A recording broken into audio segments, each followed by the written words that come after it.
Madame, Monsieur, bienvenue dans ce flash de l'information sur Tonisnet TV. Voici les principaux titres de l'actualité. 12 000 combattants tunisiens en Syrie reviennent en Tunisie sur demande d'Abou Ayav. Blocage de la région d'Ain Draham à cause de la neige. L'Union pour la Tunisie soutient l'initiative de Hamadi Jbeli. C'est officiel, Takatel appuie la décision de Hamadi Jbeli. Et à l'étranger, au Libéria, un accident d'avion fait au moins 10 morts, dont le chef de l'armée guinéenne. Selon des sources proches du quotidien algérien El Cholouk, 12 000 combattants tunisiens en Syrie seraient prêts à regagner la Tunisie sur demande du leader salafiste Abou Ayav. Dans un entretien exclusif accordé au journal El Cholouk, la veuve du secrétaire général du Parti des Patriotes et Démocrates, Chokri Blaïd, a affirmé qu'il était souvent tranquille. Dans ses déclarations, il a souvent évoqué le Front populaire, ce front en qui il a énormément cru alors qu'il sentait sa fin prochaine. Pour ce qui est des menaces de mort qui lui parvenaient, Basma Khalfé lui a indiqué que le martyr essayait tout le temps de la rassurer en disant « Je ne mourrai pas avant 100 ans ». Selon Basma Khalfé, Chokri Blaïd était armé d'une patience incroyable et d'une force de caractère malgré la perte de sa mère dès son plus jeune âge. La région d'Ain Draham, dans le gouvernorat de Gendoub, a enregistré la précipitation de grandes quantités de neige provoquant le blocage de plusieurs routes et chemins ruraux et par conséquent l'annulation des cours dans plusieurs établissements scolaires. Hier, un bus transportant des élèves a glissé sur une route verglacée, heureusement sans conséquences graves. Par ailleurs, le directeur régional de la protection civile à Gendoub a indiqué que la région a besoin de 10 tonnes de sel pour dégager les routes. 6 établissements scolaires n'ont pas ouvert leurs portes ce mardi 12 février à cause des grandes quantités de neige enregistrées à Hamdoun, un gouvernorat de Béja.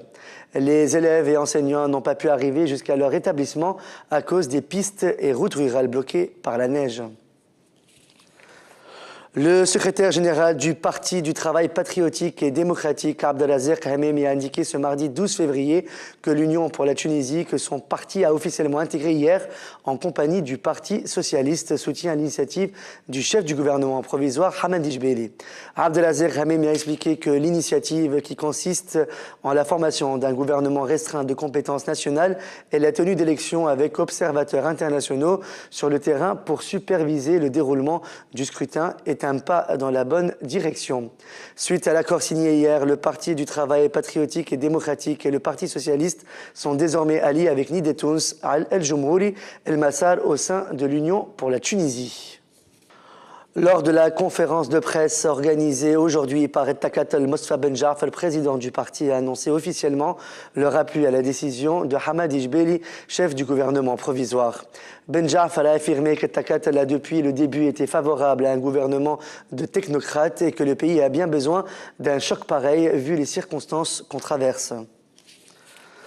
Dans une interview accordée lundi à la chaîne El Moutawassat, le président du mouvement Nahda, Rachid Ghannouchi, a déclaré que les balles qui ont tué Chokri Blaïd mercredi visaient Nahda et la révolution tunisienne. Rachid Ghannouchi, qui a condamné les accusations contre son parti, a dénoncé les appels à la chute du gouvernement qu'il considère comme une attaque contre Nahda, à l'instar de l'attitude du régime de Ben Ali de 1989 à 1991. Le président du mouvement Nahda, Rachid Ghannouchi, a promis lundi dans une interview accordée à Al Moutawassat la formation d'un gouvernement de compétence nationale d'ici la fin de la semaine, comme annoncé il y a quelques jours par le chef de l'exécutif Hamadi Jbeli. Rachid Ghannouchi a indiqué que le prochain gouvernement doit être soutenu par l'Assemblée nationale constituante tout en ne reposant pas sur des considérations partisanes, et ce alors que Nahda Takat, le Congrès pour la République, le mouvement Ouafé et l'Alliance démocratique sont en négociation. À l'international, l'accident d'avion survenu lundi au Libéria près de l'aéroport international de Monrovia a fait au moins 10 morts, dont le chef d'état-major de l'armée guinéenne qui voyageait avec d'autres responsables militaires guinéens.